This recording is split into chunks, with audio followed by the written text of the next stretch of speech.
Assalamualaikum warahmatullahi wabarakatuh. Alhamdulillah, alhamdulillahilladzi khalaqa faqaddar wa syara'a fayassar yas'aluhu man fis samawati wal ard kulla yaumin huwa fi sya'an. Asyhadu an la ilaha illallah wahdah la syarikalah wa asyhadu anna Muhammadan abduhu wa rasuluh la nabiyya wa la rasula ba'dah amma ba'du. Raditu billahi rabba wa bil islami dina wa bi Muhammadin nabiyya wa rasula. Rabbi zidna ilman nafi'an warzuqnan fahman wasi'an. Rabbi syrah li sadri wa yassir li amri wahlul 'uqdatam min lisani yafqahu qawli. Para jamaah majelis ilmu yang dirahmati oleh Allah, alhamdulillah, marilah kita senantiasa bersyukur kepada Allah dengan mengucapkan alhamdulillahi rabbil alamin atas segala nikmat yang telah Allah berikan. Nikmat yang paling indah, yang paling mulia adalah nikmat iman dan nikmat Islam. Semoga Allah memberikan keistiqomahan kita terhadap nikmat iman dan nikmat Islam. Teriring sholawat beserta salam kepada Nabi Muhammad sallallahu alaihi wasallam.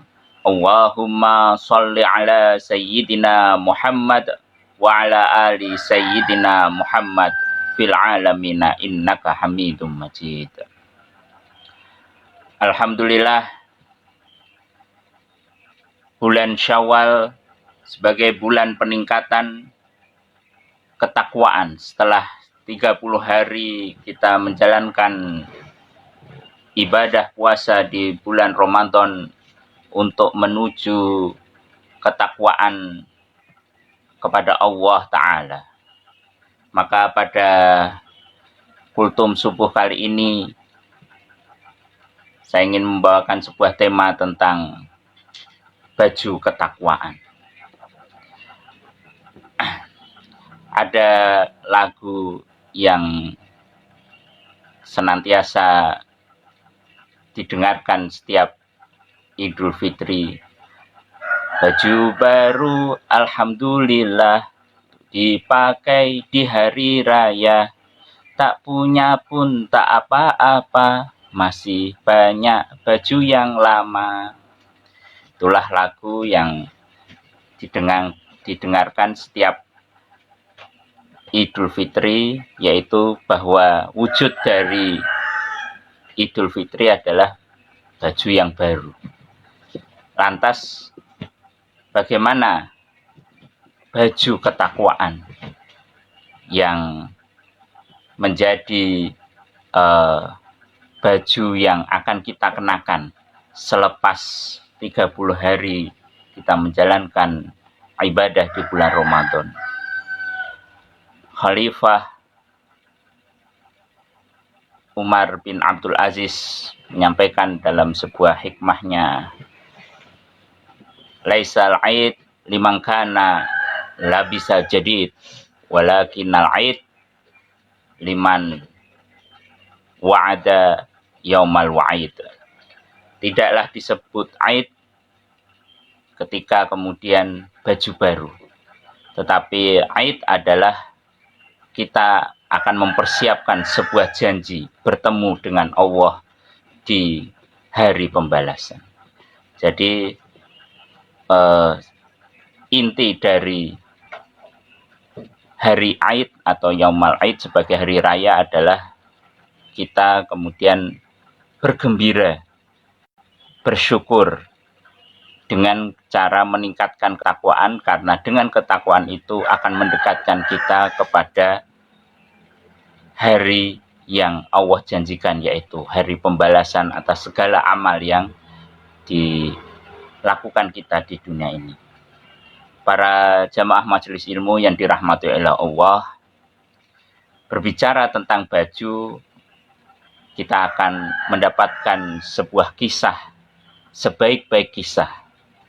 Disebutkan di dalam surat Yusuf, Allah berfirman di dalam Al-Quran A'udzu billahi minasyaitonir rajim. Bismillahirrahmanirrahim. Nahnu naqussu ahsanal qasasi. Telah kami turunkan kepada kamu sekalian sebaik-baik cerita. Jadi cerita di dalam surat Yusuf ini adalah cerita yang terbaik yang Allah berikan kepada umat Nabi Muhammad SAW untuk diambil hikmahnya, untuk diambil pelajaran bahwa di dalam cerita Nabi Yusuf terkandung cerita yang terbaik. Di dalam kisah Nabi Yusuf alaihissalam terdapat yang kemudian bisa kita ambil hikmahnya. Baju yang pertama adalah ketika baju Nabi Yusuf itu diberikan kepada Nabi Yakub ayahnya atas tipuan saudara-saudaranya bahwa Nabi Yusuf ini dimakan oleh serigala. Jadi saudara-saudaranya Yusuf atas kedengkiannya terhadap Yusuf, maka kemudian bajunya dilumuri dengan darah merah sehingga dikesankan bahwa baju Yusuf ini sudah dilumuri dengan darah serigala. Ketika kemudian disampaikan kepada ayahnya, maka kemudian, wahai ayah, bahwa Yusuf adik kami telah dimakan serigala, maka jasadnya kini sudah tiada. Maka Nabi Yakub kemudian menyampaikan, baru kali ini ada serigala yang baik hati. Ia memakan jasadnya tetapi membiarkan tubuhnya. Inilah yang kemudian diabadikan di dalam Al-Quran sebagai baju tipu muslihat atas kedengkian.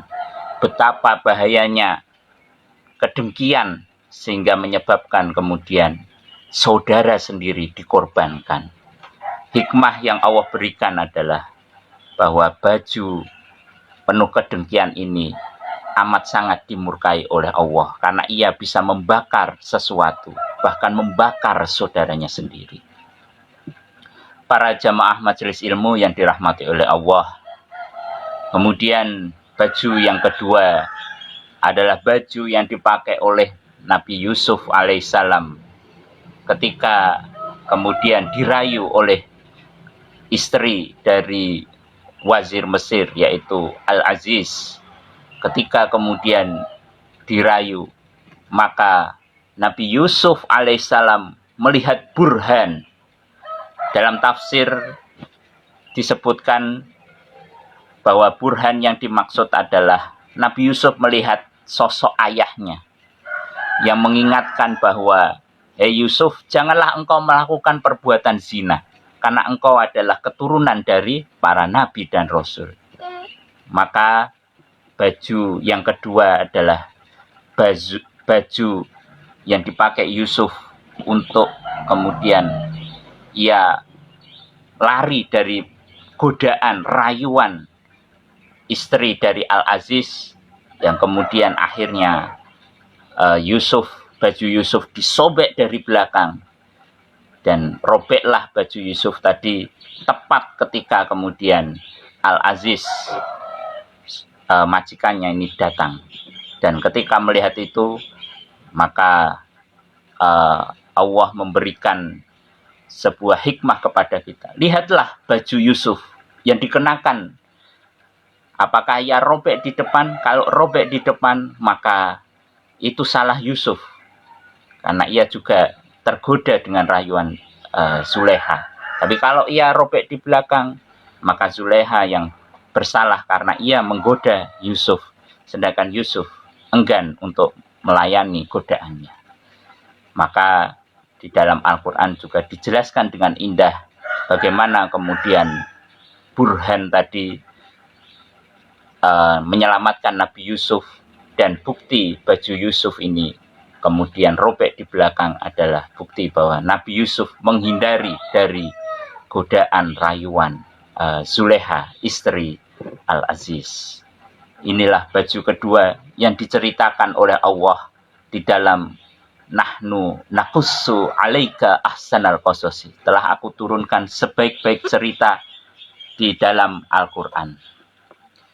Jamaah majelis ilmu yang dirahmati oleh Allah, baju yang ketiga adalah baju yang menyebabkan kemudian seorang orang tua yang selama 70 tahun menanti kehadiran anaknya hingga ia rabun, hingga ia buta. Dan dengan hadirnya baju itu maka sembuhlah kebutaannya, sembuhlah kerinduannya. Baju itulah baju Nabi Yusuf yang kemudian diberikan kepada saudaranya untuk dibawakan kepada ayahnya Nabi Yakub alaihissalam.